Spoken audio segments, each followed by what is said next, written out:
ಆಮೇಲೆ ಈ ಶ್ರೀನಿವಾಸ್ ಅವರೆಲ್ಲ ಒಟ್ಟಿಗೆ 83ರಲ್ಲಿ ಶಾಸಕರಾಗಿ ಬಂದವರು. ಅವರು ಉತ್ತರಹಳ್ಳಿ ಶಾಸಕರಾಗಿದ್ದರು. ಅವರು ವೃತ್ತಿನಲ್ಲಿ ಕೃಷಿಕರು, ಆಮೇಲೆ ಕೈಗಾರಿಕೋದ್ಯಮಿ ಕೂಡ. ಅಶೋಕನ್ ಬಹಳ ಚೆನ್ನಾಗಿ ಗೊತ್ತಿದೆ ನಿಮ್ಮ ಕ್ಷೇತ್ರ. ಅವರಿಂದನೇ ಅಶೋಕ್ ಬಂದಿದ್ದು. ಅಶೋಕ್ ಬಂದಿದ್ದೆ ಅವ್ರ ಸಾಧನೆ. ಹೌದಾ?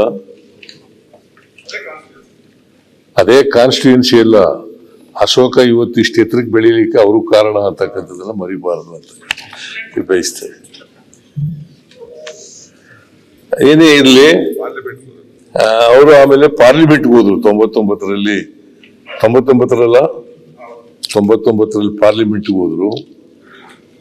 ಅಲ್ಲಿ ಕೂಡ ಪಾರ್ಲಿಮೆಂಟ್ ಮೆಂಬರ್ ಆಗೋ ಕೂಡ ಕೆಲಸ ಮಾಡಿದ್ರು.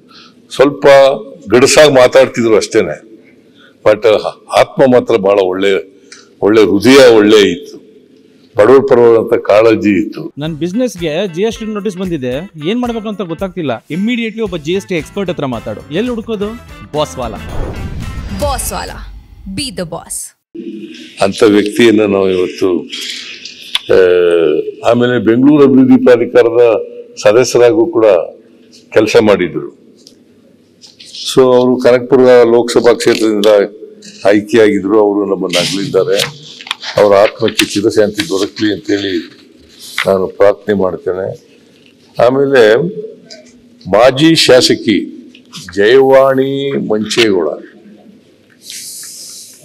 ಇವರು ಅವರ ಮಂಚೇಗೌಡರನ್ನು ನಿಮ್ಗೆ ಗೊತ್ತಿದೆ, ಮಂಡ್ಯ ಜಿಲ್ಲೆಯಲ್ಲಿ ಒಬ್ಬ ಪ್ರಮುಖ ರಾಜಕಾರಣಿ ಅವರು ಆಗಿದ್ರು.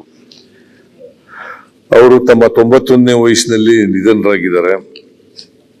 84ರಲ್ಲಿ ಇವರು ಶಾಸಕಿಯಾಗಿ ಆಯ್ಕೆಯಾಗಿದ್ದರು ಮಂಚೇಗೌಡರ ನಿಧನ ನಂತರ. ಆಮೇಲೆ ಮಂಚೇಗೌಡ ವಿದ್ಯಾಸಂಸ್ಥೆ ಅದರ ಅಧ್ಯಕ್ಷರಾಗೂ ಕೂಡ ಕೆಲಸ ಮಾಡಿದರು. ಸೊ ಅವರು ಒಬ್ಬ ಹಿರಿಯ ಮುತ್ಸದ್ದಿ ರಾಜಕಾರಣಿಯನ್ನು ನಾವು ಕಳ್ಕೊಂಡಿದ್ದೀವಿ. ಅವರ ಆತ್ಮಕ್ಕೆ ಶಾಂತಿ ಸಿಕ್ಕಲಿ ಅಂತೇಳಿ ನಾನು ಪ್ರಾರ್ಥನೆಯನ್ನು ಮಾಡ್ತೇನೆ.